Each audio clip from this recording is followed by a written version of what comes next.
बिस्मिल्लाहिर्रहमानिर्रहीम। अस्सलाम वालेकुम स्टूडेंट्स, उम्मीद है आप सब खैरियत से होंगे। आज हम क्लास 9th मैथमेटिक्स की एक्सरसाइज 1.1 का क्वेश्चन नंबर 6 को कम्प्लीटली सॉल्व करेंगे। क्वेश्चन की स्टेटमेंट है हमारे पास, insert two rational numbers between 1/3 and 1/4। इसी तरह आगे दो और पार्ट हैं, उनकी भी बेटा वैल्यूज़ गिवन हैं। दो हमें नंबर्स गिवन हैं, उनके बिटवीन हमने दो रैशनल नंबर्स बताने हैं कौन कौन से आते हैं। स्टेटमेंट है क्वेश्चन की, insert two rational numbers between 1/3 and 1/4। वैसे तो इन दो नंबर्स के बिटवीन बेशुमार रैशनल नंबर्स हैं, लेकिन हमने सिर्फ दो रैशनल नंबर्स बताने हैं। तो इनका तरीकाकार क्या होगा? सबसे पहला हम रैशनल नंबर एक निकालेंगे, फर्स्ट रैशनल नंबर। तो इसके लिए हम इन दोनों नंबर्स की, ये जो दोनों वैल्यूज़ गिवन हैं, इनकी बेटा एवरेज फाइंड करेंगे। तो एवरेज कैसे फाइंड करते हैं? इन दोनों को प्लस करेंगे और 2 के ऊपर डिवाइड कर देंगे। चलिए स्टूडेंट्स, अब हम इस क्वेश्चन को सॉल्व करते हैं। क्वेश्चन नंबर 6 का पार्ट नंबर 1। तो सबसे पहले लिखेंगे सॉल्यूशन। सॉल्यूशन लिखने के बाद अब हम लिखेंगे first rational number. First rational number. अब इन दोनों के बिटवीन हमने अगर एक रैशनल नंबर बताना है, तो इन दोनों की, जैसे मैंने पहले बताया, हम इनकी एवरेज फाइंड करेंगे। तो एवरेज कैसे फाइंड करते हैं? इन दोनों को प्लस करेंगे, 1/3 एंड 1/4 को ऐड करेंगे, दोनों को प्लस करेंगे और 2 के ऊपर डिवाइड कर देंगे। तो दो तरीके होते हैं लिखने के। मैं जो सिंपल मेथड है, जो आप लोगों को समझ आ जाएगा जल्दी, जिससे आप लोग कन्फ्यूज़ नहीं होंगे, वो मेथड यूज़। तो लिखते हैं 1/2 इंटू 1/3 प्लस 1/4। हमने इन दोनों नंबर्स को ऐड कर दिया है और 2 पे कर दिया है डिवाइड। इसको इस तरह भी लिख सकते हैं, इस तरह भी लिख सकते हैं, 1/3 प्लस 1/4 एंड 2। तो मैंने ये काम करने की बजाय मैंने सीधा ये लिख दिया। आप लोग ऐसे लिखेंगे 1/2 इंटू 1/3 प्लस 1/4। तो अब इसकी एवरेज फाइंड करते हैं। 1/2 वैसे ही रहेगा। अब ये देखें, डिनोमिनेटर में 3 है और इधर क्या है, 4 है। तो अब इन दोनों का एलसीएम निकालेंगे। एलसीएम हमारे पास, जब इनका एलसीएम निकालेंगे ऐसे करके 3 एंड 4, तो 3 पे लेके जाएंगे, 3 1 3, ये 4 वैसे आ जाएगा। 4 इंटू 4 1 4, तो 4 3 से कितना होता है, 12। तो इनका एलसीएम आ जाएगा 12। अब 3 को डिवाइड करेंगे 12 के साथ, तो हमारे पास आंसर आएगा 4। 4 को, जो हमारा आंसर है, उसको इस 1 के साथ मल्टीप्लाई करेंगे, तो 4 1 4 प्लस, अब 4 को डिवाइड करेंगे 12 के साथ, तो हमारे पास 4 को 12 के साथ डिवाइड करने के बाद आंसर आएगा 3। 3 को इसके साथ मल्टीप्लाई करेंगे, 3 1 3। 1/2। अब इन दोनों को ऐड करेंगे, 4 प्लस 3 कितना हो जाएगा, 7 डिवाइड बाई 12।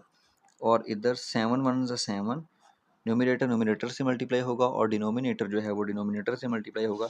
तो 7 1 7, 12 इंटू 2 कितना हो जाएगा, 24। आप चेक करेंगे क्या न्यूमरेटर और डिनोमिनेटर किसी एक टेबल पे जाते हैं, मतलब ये कट हो सकते हैं या नहीं। तो अगर हम चेक करें तो ये एक टेबल पे नहीं जाते, तो ये कट नहीं होंगे। तो ये हमारे पास आ गया फर्स्ट रैशनल नंबर। अब इसके बाद हम फाइंड करेंगे second rational number. Second rational number. अब हमने एक रैशनल नंबर फाइंड कर लिया है। अब सेकंड रैशनल नंबर फाइंड करने के लिए हम क्या करेंगे, हम जो हमारा आंसर आया है 7/24, और जो हमारे पास ऊपर क्वेश्चन की स्टेटमेंट के अंदर है दूसरी वैल्यू, उन दोनों की एवरेज फाइंड कर लेंगे। इस तरह 1/2 इंटू 7/24, और इसकी एवरेज फाइंड करेंगे हम 1/4 के साथ। हमारे पास दो वैल्यूज़ गिवन थी, 1/3 एंड 1/4। तो इनमें से हम ये चूज़ करेंगे और इसके साथ इसकी, जो हमारा आंसर है फर्स्ट रैशनल नंबर, इसकी एवरेज फाइंड कर लेंगे। बिल्कुल वही मेथड अप्लाई करेंगे, 1/2। अब 4 एंड 24, इसका एलसीएम कैसे पता चलेगा? इसका एलसीएम जब हम निकालेंगे तो 4 एंड 24 को रखेंगे ऐसे करके, इसका फैक्टराइजेशन करेंगे, तो हमारे पास आएगा 4 1 4, 4 6 24, और फिर 6 पे लेके जाएंगे, 6 1 6, 6 1 6। तो ये इन दोनों को अगर मल्टीप्लाई करेंगे तो हमारे पास 6 4 24 आ जाएगा। वैसे भी अगर हम गौर करें तो ये जो छोटी वैल्यू होती है डिनोमिनेटर में, उसका टेबल पढ़ते हैं, अगर उसके टेबल में बड़ी वैल्यू आ रही हो तो फिर बड़ी वैल्यू ही हमारे पास एलसीएम होती है। तो 4 का टेबल अगर पढ़ें तो 24 आ जाता है, 4 6 24, तो 24 ही हमारे पास एलसीएम आएगा। अब 24 और इस 24 को जब डिवाइड करेंगे तो हमारे पास आंसर आएगा 1, और 1 को हम करेंगे इस 7 के साथ मल्टीप्लाई, 7 1 7 प्लस, अब 4 को जब 24 से डिवाइड करेंगे तो हमारे पास आंसर आएगा 6। 4 6 24 होता है तो आंसर आएगा 6। 6 को इस 1 के साथ मल्टीप्लाई करेंगे तो हमारे पास आ जाएगा 6 1 ज़ा 6। उसके बाद 1 डिवाइड बाई 2 एंड 7 प्लस 6 करें तो 13 डिवाइड बाई 24 आ जाएगा। अब 13 जो है ये 13 1 के साथ मल्टीप्लाई होगा, 13 1 ज़ा 13 एंड 24 2 ज़ा 48। अब अगर हम इन दोनों नंबर्स पे न्यूमरेटर एंड डिनोमिनेटर पे गौर करें तो ये दोनों एक दूसरे के टेबल में नहीं आते और ना ही ये किसी और टेबल में आते, मतलब ये कट नहीं हो सकते। तो यही हमारा होगा फाइनल आंसर। तो ये हमने दो रैशनल नंबर्स फाइंड कर लिए हैं। पहले वाला हमारे पास आया था 7 डिवाइड बाई 24 एंड और अब हमारे पास आया है 13 डिवाइड बाई 48। तो अब ये फर्स्ट रैशनल नंबर था, अब ये सेकंड रैशनल नंबर है। तो हम कह सकते हैं there are two rational numbers 7 divide by 24 and 13 divide by 48 between 1/3 and 1/4। Students अब हम क्वेश्चन नंबर 6 का पार्ट नंबर 2 एंड 3 सॉल्व करेंगे, बिल्कुल उसी मेथड से, सेम मेथड से जैसे हमने क्वेश्चन नंबर 6 का पार्ट नंबर 1 किया है। तो अब ये दो नंबर्स हमें गिवन हैं, इन दोनों के बिटवीन हमने दो रैशनल नंबर्स बताने हैं। कौन कौन से आते हैं, एक 3 है एंड 4। इन दोनों के बिटवीन हमने दो रैशनल नंबर्स बनाए। तो मैंने पहले ही आप लोगों की आसानी के लिए जो क्वेश्चन सॉल्व कर दिया, क्योंकि हमने पिछले जो पार्ट है पार्ट नंबर 1 में पूरा मेथड समझ लिया था। अब जल्दी जल्दी इसको सॉल्व कर लेते हैं। तो फर्स्ट रैशनल नंबर फाइंड करेंगे और इन दोनों की एवरेज फाइंड करनी है हमने। तो इन दोनों को ऐड करेंगे और 2 पे डिवाइड कर देंगे। 3 + 4 डिवाइड बाई 2। तो 4 + 3 कितना हो जाएगा, या 3 + 4 कितना हो जाएगा, 7। 7 डिवाइड बाई 2। अब 7 डिवाइड बाई 2 हमारे पास एक रैशनल नंबर आ गया है। अब इसकी हमने एवरेज फाइंड करनी है 4 के साथ। दो हमें जो गिवन थे उनमें से किसी के साथ भी आप लोग फाइंड कर सकते हैं, लेकिन हम 4 के साथ करेंगे। 7 डिवाइड बाई 2 की एवरेज फाइंड कर लेंगे सेकंड रैशनल नंबर बनाने के लिए। 4 के साथ 7 डिवाइड बाई 2 को हम सॉल्व करेंगे। तो अब जब सॉल्व करेंगे तो सेकंड रैशनल नंबर लिखेंगे 1 divide by 2 into 7 divide by 2 plus 4। अब इन दोनों को हमने ऐड किया है और इनकी 1 डिवाइड बाई 2 करके एवरेज फाइंड कर लेनी हमने। जब इनको सॉल्व करेंगे तो देखें ये यहाँ पे डिनोमिनेटर है 2 और यहाँ पे कोई कोई डिनोमिनेटर नहीं है। तो जिसका कोई डिनोमिनेटर नहीं होता उसका होता है हमेशा 1। तो 2 1 ज़ा 2 हमारे पास डिनोमिनेटर में एलसीएम आ जाएगा। तो जब एलसीएम 2 आ गया तो अब 2 को 2 से जब डिवाइड करेंगे तो हमारे पास आंसर आएगा स्टूडेंट्स 1।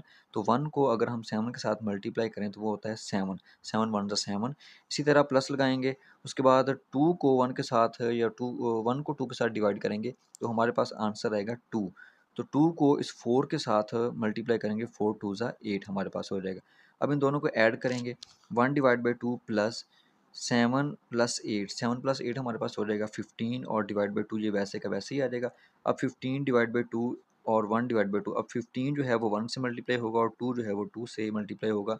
न्यूमरेटर न्यूमरेटर से मल्टीप्लाई होता है और डिनोमिनेटर डिनोमिनेटर से मल्टीप्लाई होगा। तो अब जब मल्टीप्लाई करेंगे तो 15 1 ज़ा 15 एंड 2 2 ज़ा 4। तो ये हमारे पास आ गया second rational number. Rational number तो ये हमारे पास सेकंड रैशनल नंबर आ गया। तो हमारे पास दो रैशनल नंबर आए हैं 3 एंड 4 के बिटवीन हमारे पास दो रैशनल नंबर आ गए हैं 7 बाई 2 एंड 15 डिवाइड बाई 4। तो स्टूडेंट्स क्वेश्चन नंबर 6 के दो पार्ट हमने कंप्लीट कर लिए। अब इसका लास्ट पार्ट थर्ड पार्ट हम करेंगे सॉल्व, और वो भी मैंने आप लोगों की आसानी के लिए, ताकि आप लोगों का टाइम वेस्ट ना हो, पहले ही हमें मेथड सारा पता चल गया, पहले ही मैंने सॉल्व करके रख दिया है। और अब हम इसको देख लेते हैं एक दफ़ा। 3 divide by 5 and 4 divide by 5। अब हमने इन दो नंबर्स के बिटवीन दो रैशनल नंबर्स बताने हैं कि कौन कौन से दो रैशनल नंबर्स आएंगे इनके दरमियान। तो फर्स्ट रैशनल नंबर, अब सेम उसी मेथड से इन दोनों की बेटा हम एवरेज फाइंड करेंगे। तो एवरेज फाइंड करने के लिए क्या करते हैं, इन दोनों को ऐड करते हैं और 2 पे डिवाइड कर देते हैं। इन दोनों को ऐड करेंगे और 2 पे कर देंगे डिवाइड।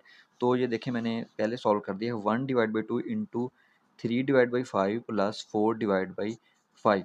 तो अब इनको अगर हम ब्रैकेट को सॉल्व करें तो ब्रैकेट को सॉल्व करने के लिए न्यूमरेटर और डिनोमिनेटर देखेंगे। डिनोमिनेटर अगर चेक करें तो यहाँ भी 5 है, यहाँ पे भी 5 है। तो एक जैसे अगर डिनोमिनेटर हो तो वही हमारा एलसीएम आ जाएगा। और 5 हमारा एलसीएम आ गया। 5 एलसीएम आने के बाद अब हम 5 को 5 से डिवाइड करेंगे तो हमारे पास आंसर आएगा 1। 1 को 3 के साथ मल्टीप्लाई करेंगे तो 3 1 ज़ा 3। और प्लस लगाएंगे, प्लस लगाने के बाद 5 को 5 से डिवाइड करेंगे अगेन तो हमारे पास 1 आएगा। 1 को 4 के साथ अगर मल्टीप्लाई करेंगे तो 4 1 ज़ा 4 आ जाएगा। तो अब इसको सॉल्व करते हैं। तो 4 प्लस 3 या 3 प्लस 4 हमारे पास आंसर आएगा 7 डिवाइड बाई 5। और ये 1 और 2 वैसे ही साथ आ जाएगा। अब 7 1 से मल्टीप्लाई होगा, 2 5 से होगा, तो 7 1 ज़ा 7 डिवाइड बाई 5 2 ज़ा 10। तो ये हमारे पास आ गया फर्स्ट रैशनल नंबर, ये हमारे पास पहला रैशनल नंबर आ गया है। अब हम सेकंड फाइंड करेंगे, सेकंड रैशनल नंबर। तो सेम उसी मेथड से जैसे हमने क्वेश्चन नंबर 6 के पार्ट नंबर 2 में किया था और 1 में किया था, उसी तरीके से अब जो हमारे पास फर्स्ट रैशनल नंबर आया है इसकी एवरेज फाइंड करेंगे 4 डिवाइड बाई 5 के साथ, सेकंड जो रैशनल नंबर यहाँ पे गिवन है उसके साथ। तो एवरेज फाइंड करने के लिए क्या करते हैं, 1 डिवाइड बाई 2 करेंगे और इन दोनों को ऐड कर देंगे। 7 into 10 plus 4 divide by 7 divide by 10 plus 4 divide by 5। और जब ब्रैकेट को सॉल्व करेंगे तो अब देखें 10 है और 5 है, तो 5 का टेबल अगर पढ़ें तो 5 के टेबल में 10 जो बड़ी वैल्यू है वो आती है, तो इसका मतलब 10 ही हमारे पास क्या होगा, एलसीएम होगा। तो 10 हमने एलसीएम ले लिया। अब 10 को 10 से डिवाइड करेंगे तो हमारे पास आंसर आएगा 1। 1 को 7 के साथ मल्टीप्लाई करेंगे तो 7 1 जा 7। इसी तरह प्लस लगा के 5 को 10 के साथ जब डिवाइड करेंगे 10 को 5 के साथ, तो हमारे पास आंसर आएगा 2। 5 2 जा 10 होता है, 2 आंसर आएगा। तो 2 को 4 के साथ जब मल्टीप्लाई करेंगे तो हमारे पास आंसर आएगा 4 2 जा 8। अब इन दोनों को ऐड करेंगे, 7 प्लस 8 हमारे पास हो जाएगा 15 डिवाइड बाई 10 और 1/2 वैसे का वैसे आ जाएगा। अब 15 1 जा 15 और 10 2 जा 20, तो हमारे पास आंसर आएगा 15 डिवाइड बाई 20। अब अगर गौर करें तो ये एक ही टेबल में जाते हैं। 5 का टेबल अगर हम पढ़ें तो 3 5 जा 15 एंड 4 5 जा 20, तो ये कट हो जाते हैं। तो हमारे पास फाइनल आंसर आएगा 3 डिवाइड बाई 4। 3 डिवाइड बाई 4, तो ये आ गया हमारे पास सेकंड रैशनल नंबर। ये हमारे पास आ गया सेकंड रैशनल नंबर। तो स्टूडेंट्स, ये हमारे पास एक्सरसाइज 1.1 का क्वेश्चन नंबर 6 जो है वो कंप्लीट हो गया है। उम्मीद है आप लोगों को इस क्वेश्चन की समझ आ गई होगी।